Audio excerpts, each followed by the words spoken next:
जय हिंद प्यारे बच्चों, कैसे हैं आप सब। उम्मीद करते हैं एकदम बढ़िया होंगे। ज्ञान संग्रह चैनल पे आप लोगों का बहुत हार्दिक हार्दिक स्वागत है। अगर चैनल पे नए होंगे तो चैनल को सब्सक्राइब करके एक लाइक कर दीजिएगा।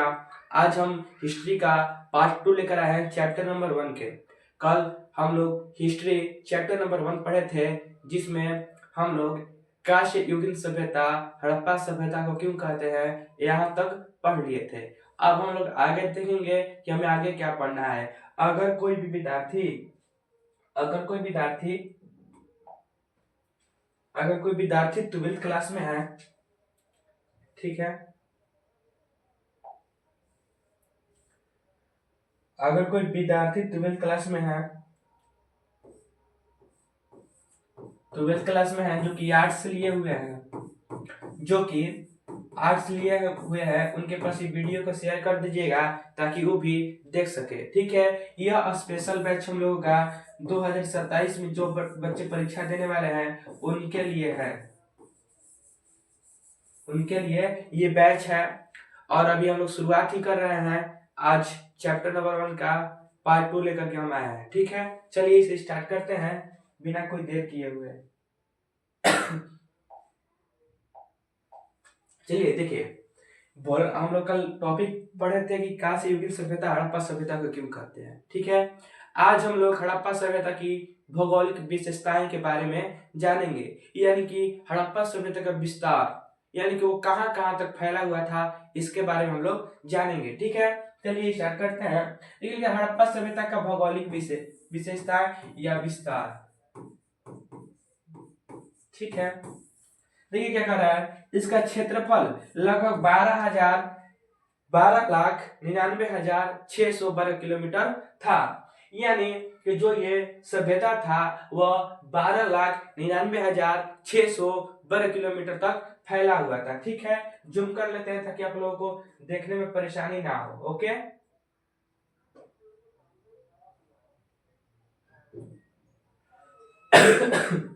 ठीक है, यानी कि ये जो सभ्यता थी 12,99,600 वर्ग किलोमीटर तक फैली हुई थी। ठीक है, इसे याद कर लीजिएगा, ये ऑब्जेक्टिव में आता है। ठीक है, फिर देखते हैं वर्तमान में देखें तो यह सभ्यता अफगानिस्तान, जो कि आप लोग देखते हैं मैप तो मेरे को बनाने उतना आता नहीं है, फिर आपको बताते हैं।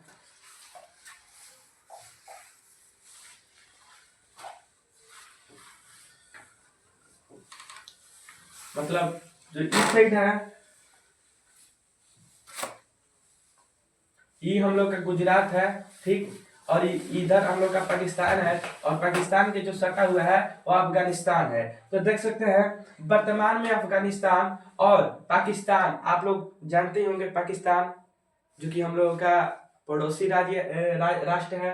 ठीक है, पाकिस्तान से होती हुई भारत में ऊपर जम्मू कश्मीर से नीचे गुजरात और मध्य प्रदेश के कुछ हिस्सों तक फैली हुई थी। जो ये सभ्यता थी अफगानिस्तान और पाकिस्तान से होते हुए भारत में मध्य प्रदेश और गुजरात तक यह सभ्यता फैली हुई थी। ठीक है, आगे देखते हैं।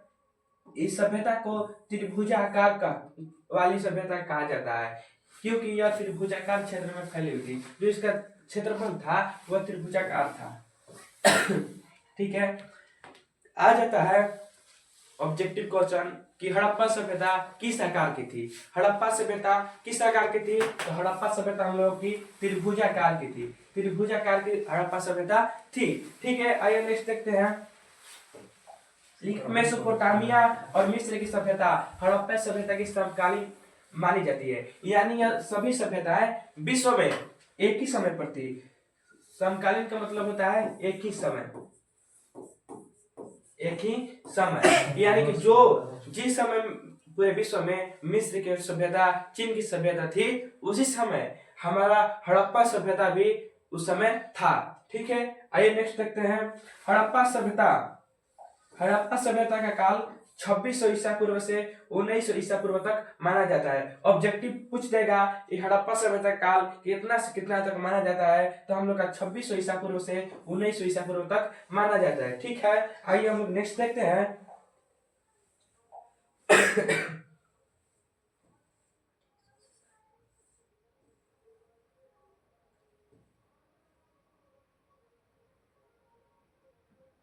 जैसे कि हम लोग टॉपिक में बताए थे कि यहाँ के लोग क्या क्या करते थे, यानी उनका जीवन व्यतीत कैसे होता था, इसके बारे में हमको पढ़ना था। ठीक है, तो हड़प्पा सभ्यता के निर्वाह के तरीके हैं, जीवन निर्वाह के तरीके क्या क्या थे। ठीक है, पहला नंबर कृषि।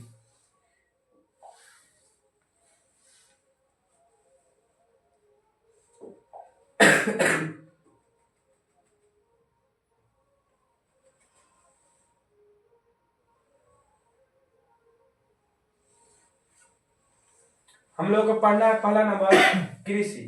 ठीक है, यानी जो हड़प्पा सभ्यता के लोग थे वो जीवन निर्वाह करने के लिए कृषि करते थे। क्या करते थे? कृषि करते थे। तो देखिए हम लोग का टॉपिक है हड़प्पा सभ्यता के लोग मुख्य रूप से गेहूं, जौ, दाल, बाजरा और सफेद चना आदि उगाते थे।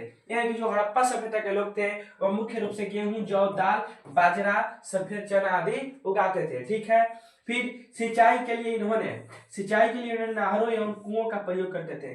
और हम लोग जो अभी आधुनिक हम लोग का जो है समय, इसमें हम लोग मोटर का इस्तेमाल करते हैं सिंचाई करने के लिए और नए नए तकनीकी का इस्तेमाल करते हैं। लेकिन उस समय जो था तो नहर और कुएं का प्रयोग किया जाता था। ठीक है, फिर देखिए हड़प्पा की मुहरों में वृषभ यानी बैल की जानकारी मिलती है।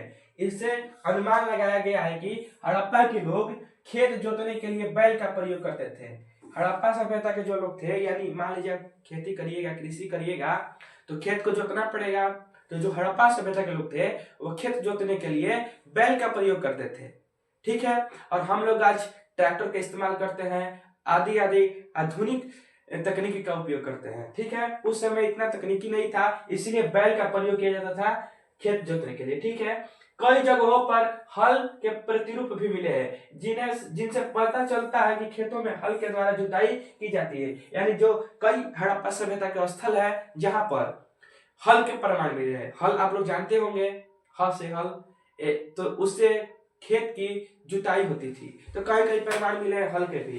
ठीक है, कहता कालीबंगान और राजस्थान में जुते हुए खेत के प्रमाण मिले हैं। देखिए कालीबंगान जो है, कालीबंगान ये वर्तमान में राजस्थान में है। वर्तमान में कहाँ है? राजस्थान में है। तो ऑब्जेक्टिव क्वेश्चन पूछता है कालीबंगान किस राज्य में है, तो हम लोग ऑप्शन आंसर हो जाएगा राजस्थान में। देखिए जुते हुए खेत के प्रणाली में दो फसल की जाती थी। ठीक है, हड़प्पा सभ्यता के लोग लकड़ी और पत्थर से बने औजारों का प्रयोग करते थे।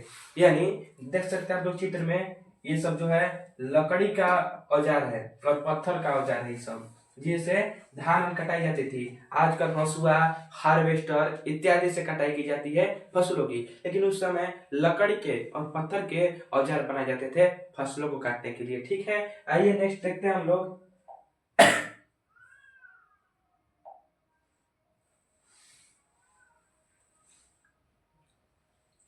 नेक्स्ट देखते हैं पशुपालन। नेक्स्ट है हमारा पशुपालन। हड़प्पा स्थलों से मवेशी, भेड़, बकरी, भैंस तथा सुअर जैसे जानवरों के हड्डियां प्राप्त हुई है, जिससे पता चलता है कि यह लोग इन जानवरों को पालते थे। देखिए पशुपालन हड़प्पा सभ्यता के लोग करते थे, क्योंकि हड़प्पा सभ्यता जीवन निर्वाह जो वासी थे वहां के जीवन निर्वाह के लिए कृषि करते थे और पशुपालन भी करते थे।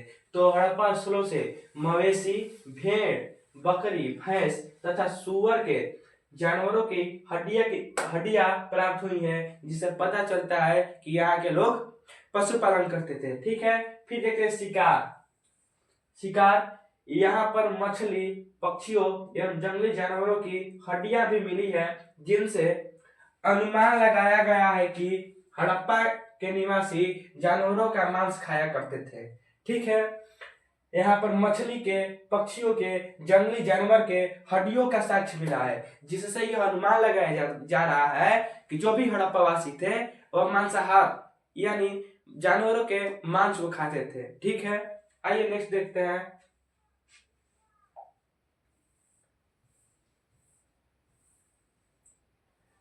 ठीक है, टॉपिक में बताए थे आपको मोहनजोदड़ो जो था हड़प्पा सभ्यता का प्रमुख एक नगर था और सबसे बड़ा नगर था। सबसे बड़ा नगर सबसे बड़ा नगर था हड़प्पा सभ्यता का मोहनजोदड़ो। मोहनजोदड़ो हड़प्पा सभ्यता के दो मुख्य शहरों में से एक था। इसमें इसमें से पहला शहर हड़प्पा तथा दूसरा मोहनजोदड़ो था। देखिए हड़प्पा जो कहाँ पे हड़प्पा, हड़प्पा की खोज 1921 में हुई थी और मोहनजोदड़ो की खोज 1922 में हुई थी। ठीक है, इसकी खोज हड़प्पा की खोज दयाराम साहनी ने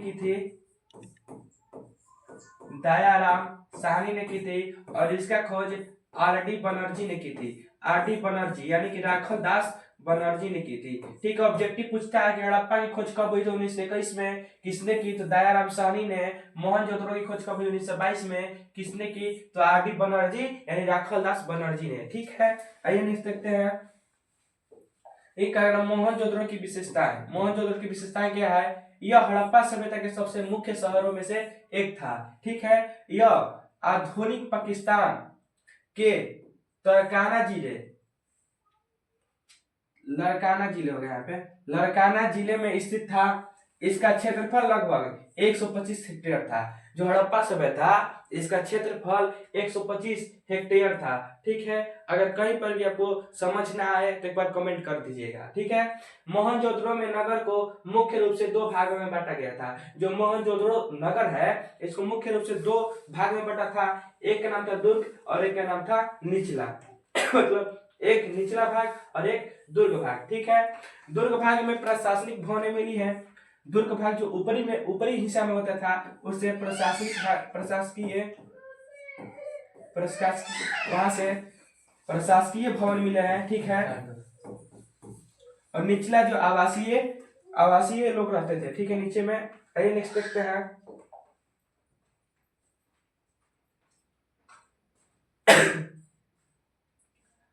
जो मोहनजोदड़ो का दुर्ग था और निचला शहर था। तो मोहनजोदड़ो के दुर्ग के बारे में हम पढ़ेंगे। दुर्ग आकार में छोटा था। जो ऊपरी भाग था उसे दुर्ग कहते थे और यह आकार में छोटा होता था। इसे ऊंचाई पर बनाया गया था। पहले बताए थे ये ऊपरी भाग पर रहता था। इसे ऊंचाई पर बनाया गया था। दुर्ग को चारों तरफ दीवार से घेरा गया था। जो दुर्ग है वह बनाकर चारों तरफ से दीवार से घेरा गया था। ठीक है, यह दीवार ही इसे निचले शहर से अलग करती थी। मतलब एक ऊपरी भाग था जिसे दुर्ग कहा गया था, यानी यह भवन जो था और यहाँ से जो एक दीवार बनाई गई थी इसे निचली भाग से अलग करती थी। ये दीवार निचली भाग से अलग करती थी। ठीक है, आइए नेक्स्ट देखते हैं हम लोग। यह दीवार ही इसे निचली शहर से अलग करती थी। फिर निचला शहर देकर तिरछी यानी कि निचला शहर के बारे में हम लोग बात करेंगे। निचला शहर आकार में दुर्ग से बड़ा था। जो दुर्ग था यह तो छोटा था, लेकिन जो निचला शहर था यह बड़ा था। यह सामान्य लोगों के लिए बनाया गया था। ठीक है, और ये प्रशासनिक काम के लिए बनाया गया था और ये समान नागरिकों के लिए बनाया गया था। यहाँ की मुख्य विशेषताएं इसकी जल निकासी प्रणाली थी। यहाँ की जो मुख्य विशेषताएं थी तो यहाँ की मुख्य विशेषताएं थी जल निकासी प्रणाली, यानी घर का जल था इसे मुख्य सड़क से मुख्य नाली से जोड़कर इसे सभ्यता से बाहर निकाला जाता था। तो ये एक बहुत ही महत्वपूर्ण प्रणाली थी, जल निकासी प्रणाली। इसके बारे में हम लोग आगे पढ़ेंगे। ठीक है, आइए नेक्स्ट देखते हैं।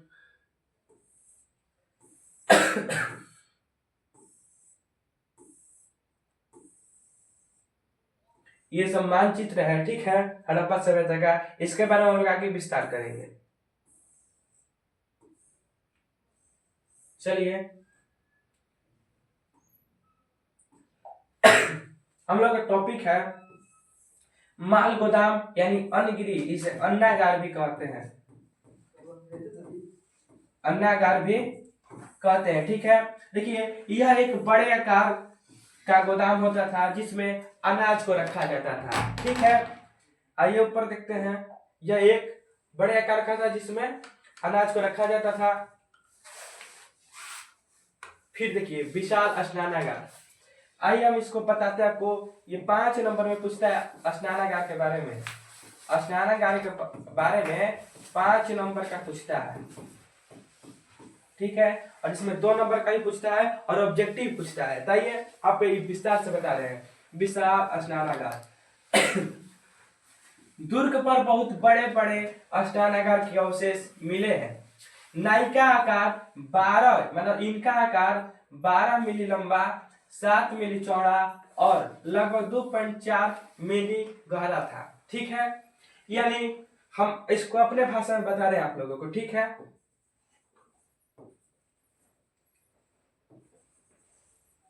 देखिए यह जो स्नानागार था यह मोहनजोदड़ो में मिला था। पूछेगा कि स्नानागार का अवशेष किस स्थान से मिले हैं। पूछेगा स्नानागार का अवशेष किस स्थान से मिले हैं, तो हम लोग का आंसर हो जाएगा मोहनजोदड़ो से मिले हैं। ठीक है, जो मोहनजोदड़ो का स्नानागार था इसका लंबाई जो था 39 फीट था, 39 फीट लंबाई था। इसका चौड़ाई जो था, चौड़ाई 23 फुट था। ठीक है, और ये इसकी गहराई कितनी थी, इसकी गहराई लगभग 8 फुट थी, 8 फुट कही या फीट कही। ठीक है, तो इसका देखिए लंबाई 39 फीट, चौड़ाई 23 फीट और गहराई 8 फीट थी। ठीक है, अब देखिए इसके चारों ओर बरामदे होते थे। इसके चारों ओर देखते हैं कि ये सब जो है ये बरामदे हैं, यानी कि रूम के तरह है। ठीक है, चारों ओर बने हुए हैं रूम की तरह। ठीक है, मतलब एक इकाई रूम थी। ठीक है, स्नानागार को भरने के लिए कुओं का प्रबंध किया जाता था। जिससे इसके आसपास देखते हैं आप लोग, यह कुआं है, यह कुआं है। ऐसा माना जाता है कि इनका प्रयोग धार्मिक अनुष्ठान के लिए या विशेष अवसरों पर नहाने के लिए किया जाता था। इसका अवशेष से पता चलता है कि यह एक सार्वजनिक स्नानागार था और यह अनुष्ठान पर्व पे इसे खोला जाता था लोगों को नहाने के लिए। ठीक है, जलाशयों में तल तक जाने के लिए उत्तरी और दक्षिणी ओर सीढ़ियां बनाई गई थी। देखिए जो ये आप लोग सीढ़ियां देख रहे हैं, यह उत्तरी और दक्षिणी ओर सीढ़ियां बनाई गई थी जिसमें लोग आसानी से इसमें उतर सके। ठीक है, इन सभी जलाशयों को मुख्य नालियों से जोड़ा जाता था। जो ये इसमें नालियां थी, नालियां नीचे बनी थी, इसे मुख्य नाली से जोड़ा जाता था ताकि इसका पानी बाहर निकल जाए और इसमें नया पानी भी आ सके। ठीक है, आइए नेक्स्ट देखते हैं हम लोग।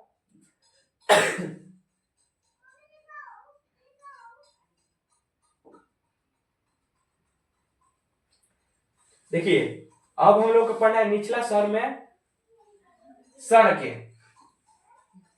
ठीक है, सड़कें निचला शहर में पढ़ना है यहाँ की सड़कें। तो देखिए मोहनजोदड़ो में सड़कें 4 से 10 मीटर तक चौड़ी होती थी। जो इसकी चौड़ाई है, देखिए जो इसकी चौड़ाई है यह 7 से 10 मीटर तक होती थी, 10 मीटर तक होती थी। जो इसकी चौड़ाई है ये 7 से 10 मीटर तक होती थी। यहाँ सड़कें एक दूसरे को समकोण काटती थी। अगर आगे जाइएगा यहाँ से तो जो सड़कें हैं एक दूसरे को समकोण पे काटती थी, यानी कि 90 डिग्री पे काटती थी। ठीक है, 90 डिग्री पे काटती थी। कई इतिहासकारों का कहना है कि सड़कों इस तरह से बनाया गया था ताकि वह हवा के जरिए अपने आप साफ हो जाए। देखिए जो ये सड़क बनाया गया था यह ग्रिड सर्कस विधि से बनाया गया था, जिससे जो बहने वाली हवा थी यह अपने आप ही जो सड़क को साफ कर देती थी।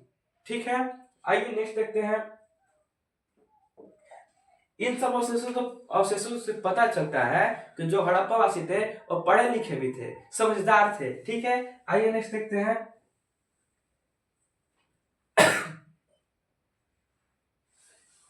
देखिए हमारा टॉपिक है जल निकासी प्रणाली। ठीक है, नियोजित ढंग से नालियां एवं गलियों का निर्माण किया गया था। नियोजित मतलब होता है सुदृढ़ सुंदर तरीके से नालियां एवं गलियों का निर्माण कराया गया था। ठीक है, नालियों के निर्माण के लिए जिप्सम के गारे का प्रयोग किया गया था। नालियों ईंटों से ढका जाता था। नाली को जो होता था उसे ईंटा से ढक दिया जाता था ताकि कूड़ा करकट से बचाया जा सके। आजकल नाली पे पत्थर इत्यादि डाल दिया जाता है जिसमें उसमें कड़ा कुचरा इत्यादि ना जाए। ठीक है, वर्षा जल निकास के लिए विशेष प्रबंध किए गए थे। आइए नेक्स्ट देखते हैं हम लोग।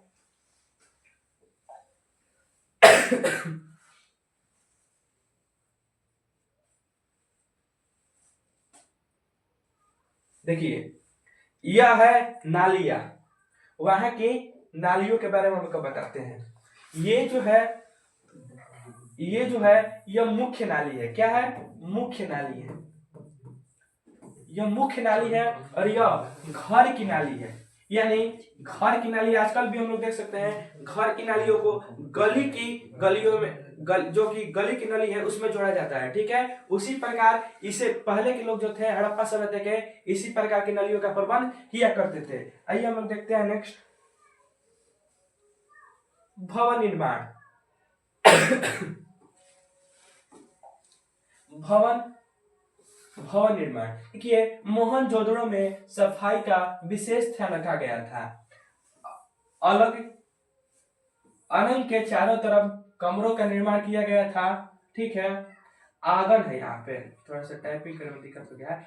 आंगन के चारों तरफ कमरों का निर्माण किया गया था। जैसे कि देखिए, मान लीजिए कि ये आंगन है और ये घर है, पूरे घर के चौहत्ती है। ठीक है, तो इसके चारों तरफ जो था ये कमरा था, रूम था और बीच में आंगन छोड़ा गया था। आजकल भी, पहले हम लोग देखते हैं कि आजकल तो छत से ढका जा रहा है, कि पहले आंगन छोड़ा जाता था और चारों तरफ रूम होते थे। ठीक है, आइए नेक्स्ट देखते हैं। प्रत्येक घर की दीवार के बाहर एक नाली अवश्य होती थी। जो घर होते थे इसके आगे एक नाली जरूर होती थी। ठीक है, हर घर में बड़े बड़े शायद टाइपिंग करने भेनांग होते थे। ठीक है, आंगन होते थे, बड़े बड़े आंगन होते थे। ठीक है, हर घर में पक्की ईंटों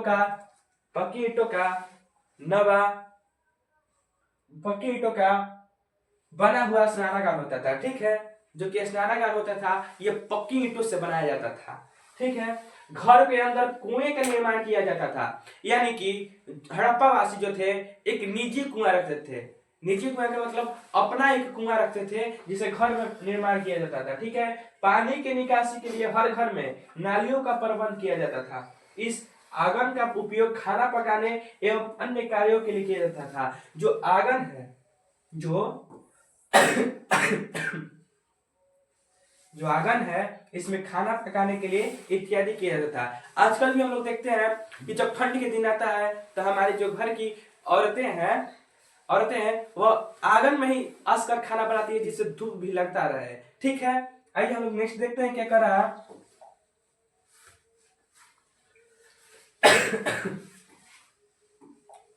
नेक्स्ट है कि निचली कमरों में खिड़कियां ही होती थी और दरवाजे आंगन की तरफ खुलते थे। देखिए, जो मुख्य दरवाजा होता था उसे आप गली में नहीं खोल सकते हैं, गली में आप उसे नहीं खोल सकते हैं। आजकल भी हम लोग जो दरवाजा होता था इसे घर में ही खोलते हैं, गली में हम लोग नहीं खोलते हैं। तो उस समय भी खिड़कियां होती थी और दरवाजे आंगन की तरफ खुलते थे। स्नानागार की नालियां बाहर नालियों से जुड़ती हुई थी। मतलब एक स्नानागार, निजी स्नानागार था जो घर में था, तो उसकी जो रसोई घर इत्यादि की जो नालियां थी उसे मुख्य नालियों से जोड़ा जाता था। ठीक है, कई घरों में सीढ़ियां भी मिली है। कितने ऐसे घर थे जहाँ सीढ़ियां का भी साक्ष्य मिला है। ठीक है, जिससे यह स्पष्ट होता है कि वहां मकानों 2 मंजिलों के भी होते थे। जब उसमें सीढ़ी बना होगा तो इससे स्पष्ट होगा कि वहां की मकाने जो है दो ताला कह सकते हैं हम लोग, या 2 मंजिले कह सकते हैं, बनी होती थी। अकेले मोहनजोदड़ो में ही लगभग 700 अलग अलग कुएं प्राप्त हुए हैं। 700 अलग अलग कुएं प्राप्त हुए हैं सिर्फ मोहनजोदड़ो में। कहा? मोहनजोदड़ो में। ठीक है, आइए नेक्स्ट देखते हैं हम लोग टॉपिक।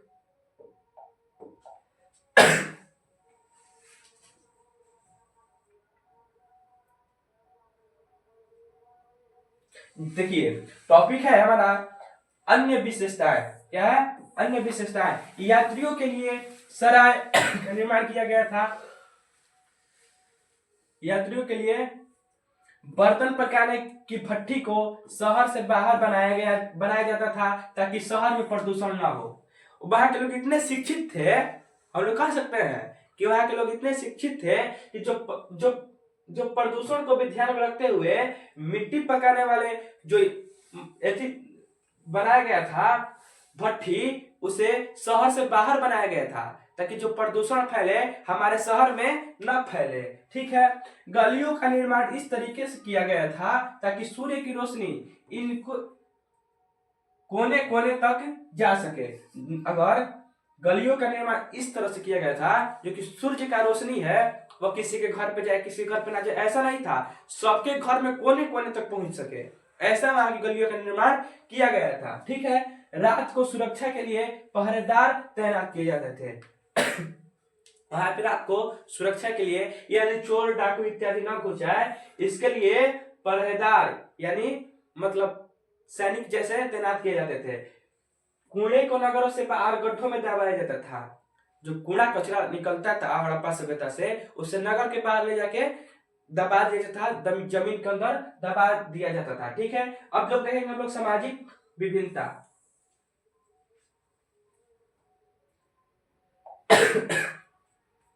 सामाजिक विभिन्नता हम लोग देखेंगे, देखिए हड़प्पा सभ्यता में भिन्न भिन्नता की जानकारी हमें स्वाधान एबलिसिता की वस्तु से मिलती है। ठीक है, वस्त्रदान यहाँ पर अंतिम संस्कार यानी कि अंतिम संस्कार जैसे कि शव को दफनाना, शव को दफनाना यानी कि सावधान यानी कि शव को दफनाना। ठीक है, यहाँ अंतिम संस्कार व्यक्ति को दफना कर किया जाता था। यहाँ का जो अंतिम संस्कार था व्यक्ति की मृत्यु के पश्चात उसे मतलब जमीन के अंदर गाड़ दिया जाता था, दफना दिया जाता था। पाई गई कब्रों की बनावट एक दूसरों से अलग अलग है, यानी कि कहीं कब्र ऐसे है, कहीं कब्र छोटा है, कहीं कब्र गोल है, यानी कि कब्र अलग अलग मिले हैं। ठीक है, कई कब्रों में ईंटों की निचाई की गई है जबकि कई कब्रें सामान्य है, यानी कई कब्रों में ईंटे से उस कब्र को बनाया गया है और कितने ऐसे कब्र हैं जिसे मिट्टी ढक दिया गया है, यानी कि सामान्य है। कब्रों में व्यक्तियों के साथ मिट्टी के बर्तन और आभूषण भी दफना दिए जाते थे। जब किसी व्यक्ति का वहां पे मृत्यु हो जाता था तो उस मृत व्यक्ति को दफनाने के साथ साथ वहां उसके बर्तन आभूषण को भी दफना दिया जाता था, क्योंकि शायद हड़प्पा के लोग पुनर्जन्म में विश्वास रखते थे। हम कह सकते हैं कि हड़प्पा के लोग जो थे पुनर्जन्म में विश्वास रखते हैं ये अवशेष को देखकर। ठीक है, कब्रों में तांबे के दर्पण, नमके और आभूषण आदि भी मिले हैं। मन के मतलब होता है घड़ा। ठीक है, घड़ा आदि भी मिले हैं। लास्ट टॉपिक है हम लोगों